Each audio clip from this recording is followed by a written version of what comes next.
Hello everybody, selamat datang kembali di channel ini. Semoga sehat ya teman-teman ya hari ini ya. Teman-teman, hari ini aku mau bahas soal Windows 10 yang udah nggak disupport lagi sama Microsoft nanti Oktober 2025. Nah, kita itu masih pakai laptop yang generasi 2 kalau teman-teman bisa cek di sini. Nah, di sini aku pakai Arch Linux ya teman-teman ya. Itu masih pakai Intel Pentium B940 dual core second generation core processor. Nah, yang pasti ini adalah laptop yang umurnya mungkin udah lebih dari 10 tahun, kemungkinan keluaran tahun 2011. Jadi otomatis udah jadul banget, gak mungkin bisa running Windows 11 pastinya. Terus gimana buat kita yang masih mau pakai laptop seperti ini itu di zaman sekarang? Sulit ya teman-teman ya. Ya, ada beberapa alternatif kalau kita lihat di YouTube itu banyak banget yang ngasih cara untuk memberi kehidupan pada laptop lama kita menggunakan Linux. Ya. Tapi sebenarnya gini, sebelum kita bahas ke Linuxnya dulu. Apakah setelah nggak disupport sama Microsoft kita masih bisa menggunakan Windows 10? Teman-teman, bahkan banyak yang masih pakai Windows 7. Tapi jangan lupa itu akan ada isu pada security, karena Windows itu terkenal banget sama isu security-nya kalau udah nggak disupport. Yang pasti Windows 7 itu juga sudah pasti nggak aman, ya kan? Yang kedua itu ada masalah pada support di aplikasinya. Banyak aplikasi-aplikasi yang ketika Microsoft udah nggak support Windows-nya, mereka juga ngikutin. Contoh Google Chrome ya, Google Chrome udah sulit kalau kita install di Windows 7 rasanya. Saya pernah coba install di Windows 7 tuh agak bingung ya. Saya nggak tahu bisa apa nggak sekarang ya. Nanti saya coba lagi deh. Nah, teman-teman, kita kalau lihat di YouTube itu banyak banget tutorial-tutorial kalau misalkan teman-teman mau pakai laptop jadul teman-teman buat diinstalin Linux ya. Nih, ada yes, Linux can revive your old PC. This how you bring old laptop back to life with Linux Ubuntu, dan banyak banget ya. Nah, ini kita bisa lihat banyak banget. Jadi teman-teman tinggal pilih aja mau pakai tutorial yang lama untuk membuat laptop jadul teman-teman itu bisa dipakai lagi.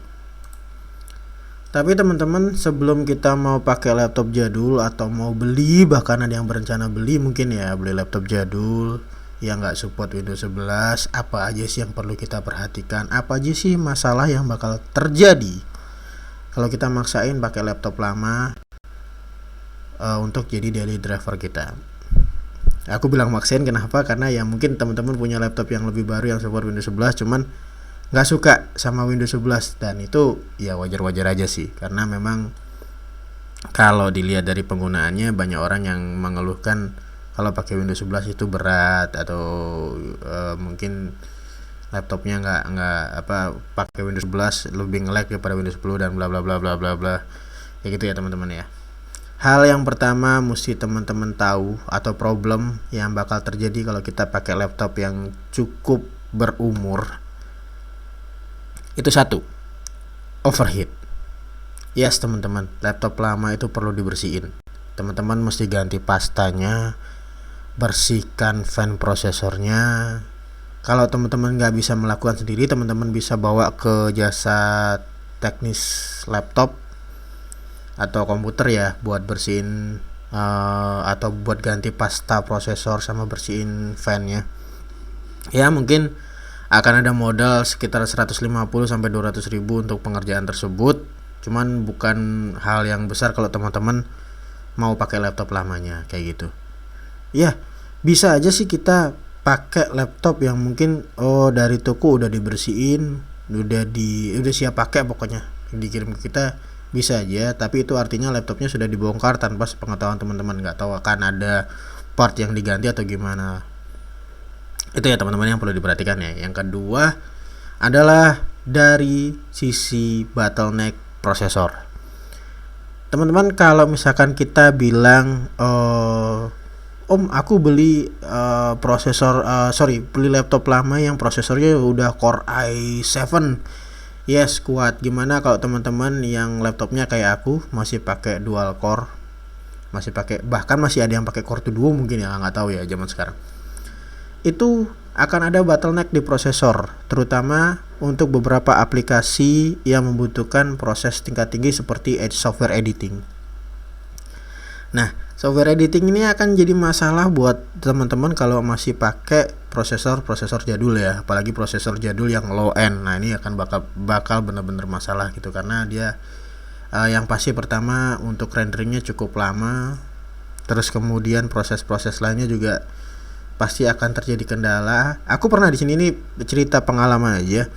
Aku pernah mencoba menggunakan laptop ini untuk editing CapCut online. Dan apa yang teman-teman tahu? Yes, Google Chromeku freeze, crash, dan gak bisa diapa-apain. Padahal cuma buka Google Chrome sama buka CapCut online dan nggak bisa diapa-apain.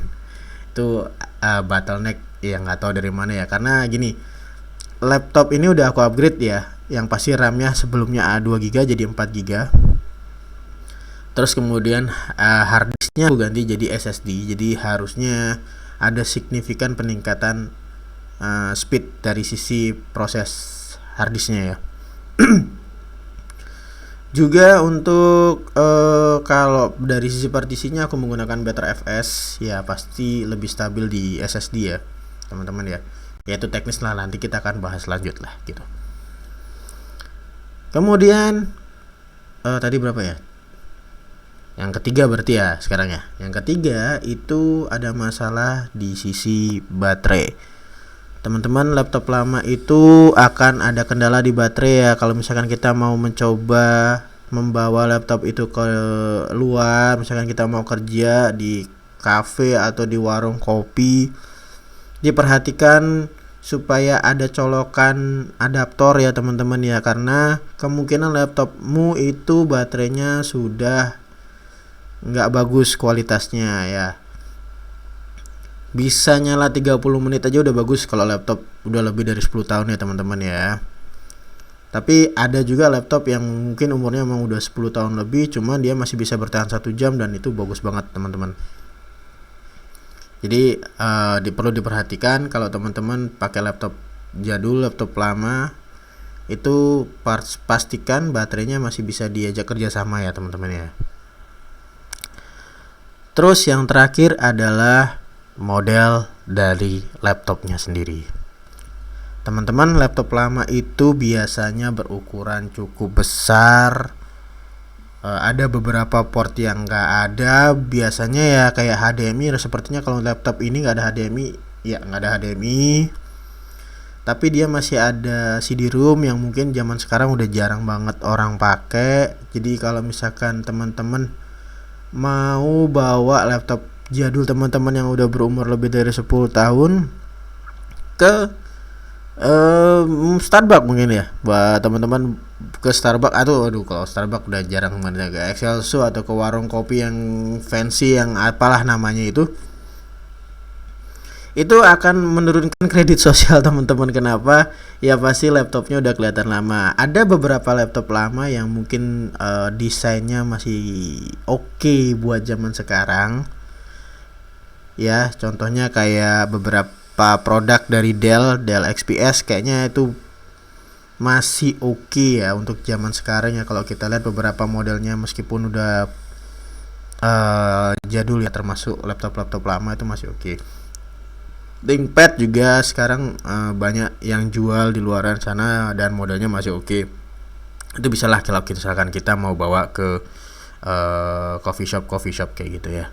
Jadi supaya nggak terlalu turun-turun banget lah sosial kredit ya. Kalau teman-teman yang mikir itu ya, kalau aku sih udah nggak terlalu mikirin masalah itu. Kalau mau kerja ya kerja aja gitu sih.